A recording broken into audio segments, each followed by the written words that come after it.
Good morning and welcome.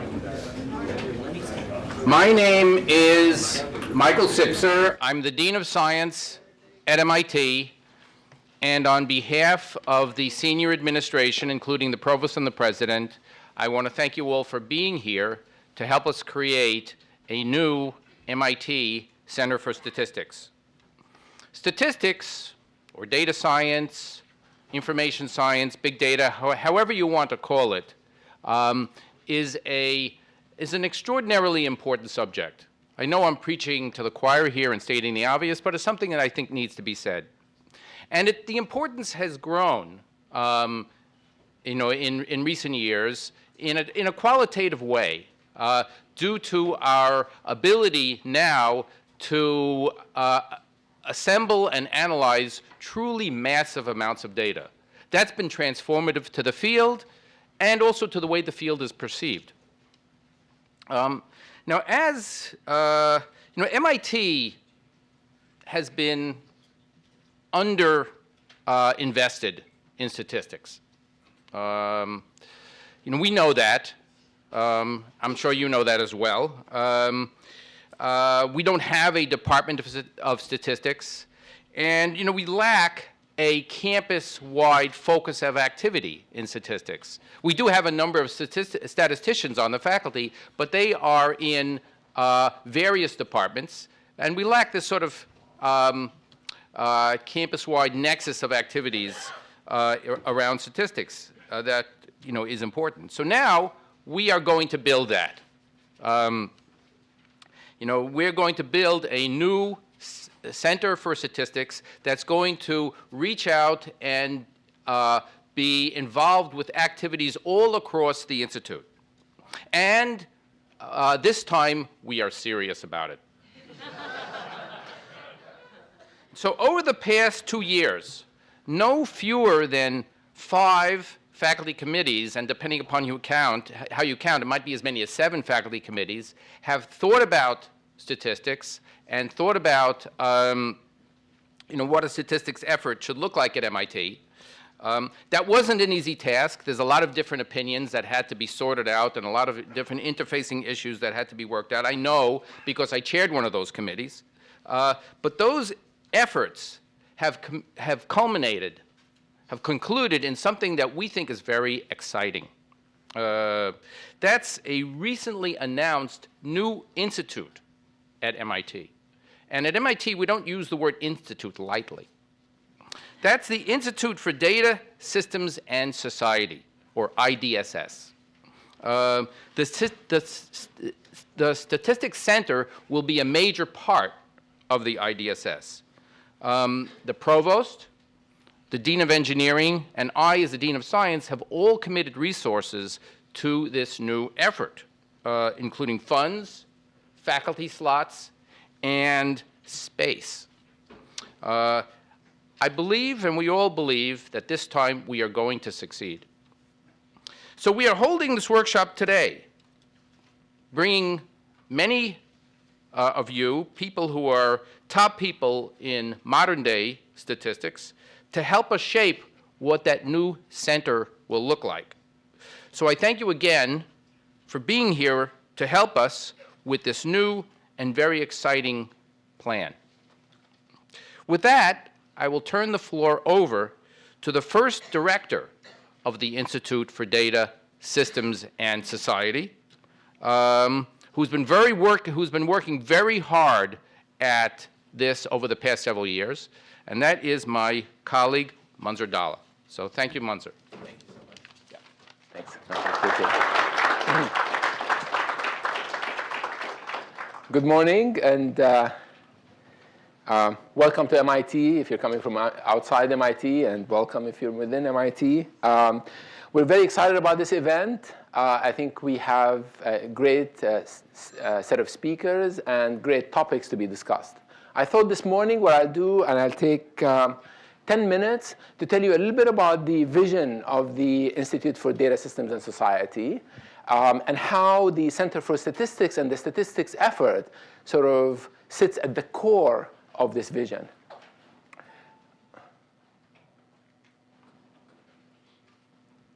Patience. there. Okay. So in short, I think that if you think about MIT, MIT is a place where people solve problems. And I think that the Institute for Data Systems and Society is about solving societal challenges. The particular, of course, everyone is working on societal challenges. This is not exclusive to this particular institute. But the viewpoint that we're taking over here is employing rigorous techniques from information and decision sciences, data analytics, and social sciences to address these complex problems. And of course, there are too many problems out there. I mean, we have energy challenges, whether we talk about electricity or sustainability of different resources. We have issues and emerging problems in transportation, multimodal transportation, urbanization, and future cities, and congestion problems, and high cost of that. We have an emergence of social media and social networks and interconnectivity of people that we've never seen in the past. Healthcare issues, of course, are at the center of the attention of our society, and they're very much integrated with our daily lives. Financial systems is our future retirements and investments are sitting out there. And certainly, even as we communicate with each other through cell phones and Skypes and multimedia, communication systems have become, in themselves, complex societal challenges. So each one of these, and there are more, you know, in biology, in medicine, and so forth. And each one of these applications has its own nuances. It has its own domain understanding. Let me give you some examples and collect at the end sort of the general principle of the Institute. So how often do we get up in the morning and worry about turning on our lights? We always assume that when you turn on the lights turn on. The power grid is one example of where the stress is rising as many factors are coming in. One is environmental considerations, the fact that we have to move to renewable resources that are highly stochastic and changing. We're moving to electrifying our transportation and our systems at large. The demand on electricity is rising, and the generation is becoming more and more stochastic. This is one of the most complex engineering systems that was built. At the same time, the functionality of the power grid is highly a function of us, the people that use the system, and how we interact with the different environment at a given time. It's also highly a function of the markets where electricity is being sold at 2 hours and 5-minute markets. This interaction of people and markets and engineering systems at the stress level, while system operators are trying to prevent cascades and outages, is a very complex and important problem for us. That's one example of an application area. As we get stranded in airports because of delays that we don't understand why. The nice example is there were 4 inches of snow, I think 5 inches of snow, but maybe 4 inches of snow, I'm not really sure, in Atlanta. It's a snow emergency. As far as they're concerned, it's a joke if you're in Boston. Well, that resulted in 3-hour delay in LAX. But fine, we do recognize that the air transportation system is connected and there are delays. But surely we could have plowed the airport in Atlanta. I mean, this is 3-4 inches of snow. But the problem was not the airport of Atlanta. The problem was transporting people into the airport of Atlanta. This is an example of multimodal interaction between ground transportation, air transportation, public transportation, right? And that's another nuance. What we try to do is minimize congestion, increase the efficiency.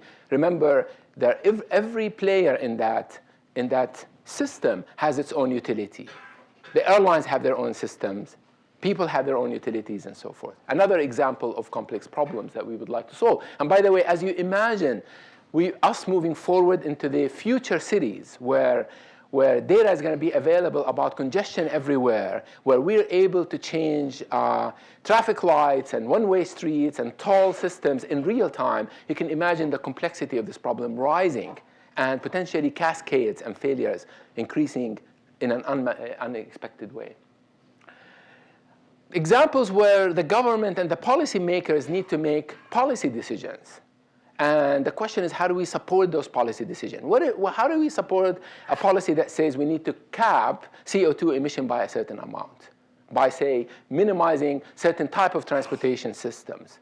What is the implication of that on the economic implication of that? What is the value we get on the emission?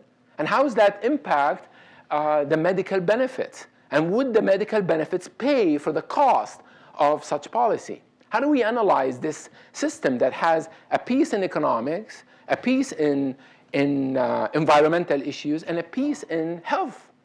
How do we combine these problems to give credible assessment of a certain policy? That's an important question. And the other thing that, of course, we're experiencing today is this digital social phenomenon, the emergence of data, multimedia data that we have on people that's transforming our understanding of collective decisions. Collective decisions can range from uprisings like the Arab Spring into everybody buying certain kind of denim. You know, it's collective behavior, people coordinating on certain aspects of whatever decision they're trying to make. How do we understand that? How do we understand the interaction and the network effect between people? But more so, as these things, you know, of course, the formation of communities, global trends, but also robustness of political institutions and economic institutions. Things are changing as people information structure is changing.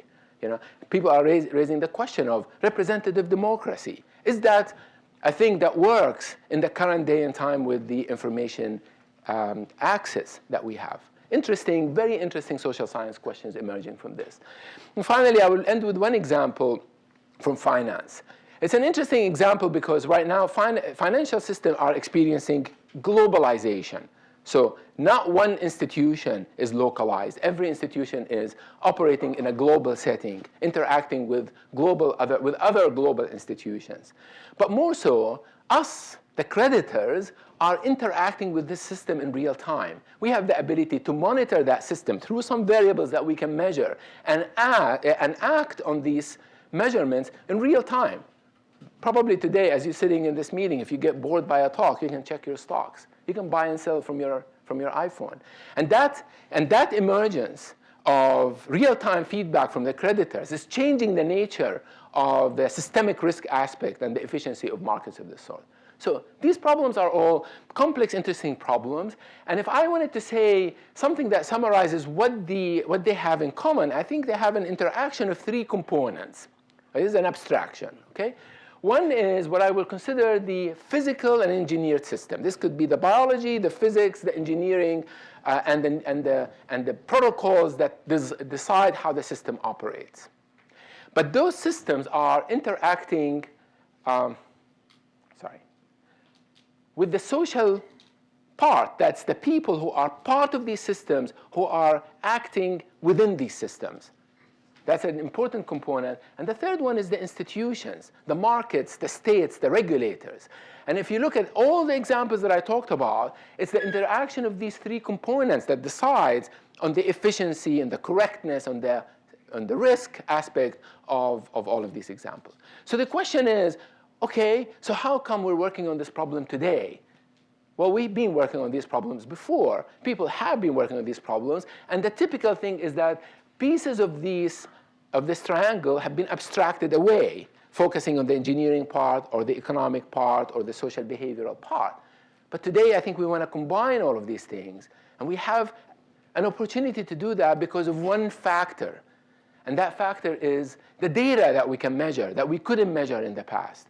The data that is available on just about anything you want. You can probably measure anything you want from this system over here. We now have access to knowing what people do. I mean, colleagues of mine in electrical engineering can tell you when and where, you know, what did you turn on and off in your house just by looking at the electrical signal coming out of your home. We can decide exactly what you're doing inside your house. We have a lot of information about how people are behaving within and outside their households. Amazing amount of information. We have measurements on markets, protocols. We have a lot of this data. But the data itself, just like that, is much more complex. The data is heterogeneous. It comes from different sources. It's not the same kind of data. The data is large, some of it is dirty, some of it is irrelevant, some of it is very relevant.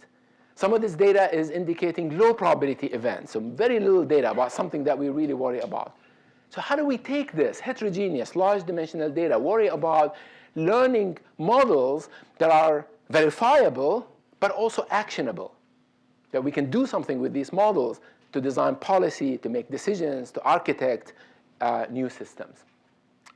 That's the intellectual pillars of our institute, our new institute. This data systems and society. As I described, it's really the interaction between this complex system and the data that we measure for the society when the society is part of the problem, is part of the challenge.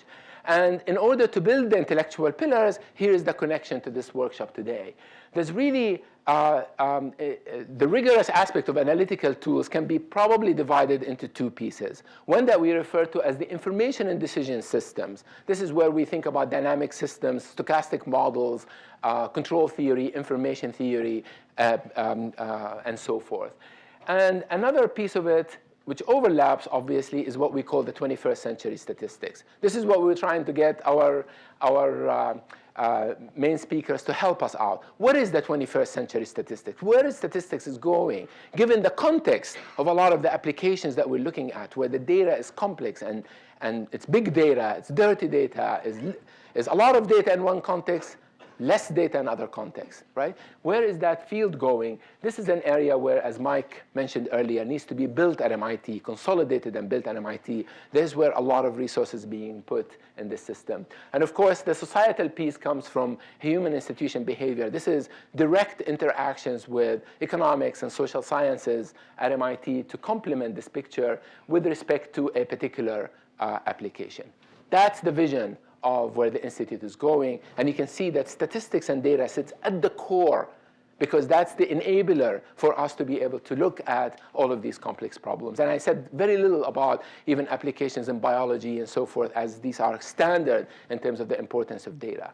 So I'll finish by saying that the institute will become the focal point for the 21st century statistics by creating a center for statistics that will house faculty and academic programs. And we are hiring. We hired last year, and we continue to hire in the next few years.